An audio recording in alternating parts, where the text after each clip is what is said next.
सत हेबाकु जाउछि वैज्ञानिक भविष्यवाणी। मनुष्य समाज पाई विपद आर्टिफिशियल इंटेलिजेंस मानवतार भविष्य को चूरमार कर दे पारे एआई। मनुष्य को निज आयत्ते रखिबो अंगुली आगरे नचेब एआई। एभली किछि अभियोग आनिछन्ति अमेजन कर्मचारी माने।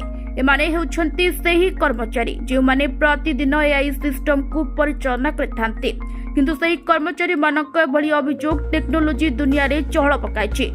कर्मचारी माने दाबी करिसन्ति जे गति रे एआई गति करुछि, यदि एथिरे ब्रेक न लगा जाए मेसिन सहित मानव समाज को मध्य विपद मुख को टाणी नेबार संभावना रही। आज जदि कार्यानुष्ठान निया न जाए तेबे एहा आसंता काली को मध्य गिली पारे। अमेजन सीईओ को पठा जाइथिबा एही चिठी रे अनेक कर्मचारी स्वाक्षर करथिबा जणा पड़िछे। कर्मचारी माने आहुरी मध्य अभियोग करिसन्ति कि एआई रेस रे आगो को बढ़िबा पई मानव समाजर मंगल को अणदेखा करुछे।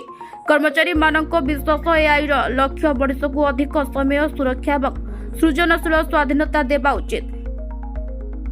कर्मचारी माने चेतावनी दैछन्ति जदि एआई विकास भूल दिगरे जाए तेबे एहा परिवेश मानवाधिकार एवं व्यक्तिगत स्वाधीनता पई विपद सृष्टि करि पारे। तेबे एआई को नै एभली किछि अभियोग आसिबा परे एहार व्यवहार को केउ दिग को नेउछि ताहा उपरे रहिछि सभिंक नजर। Bureau report, news desk Odia.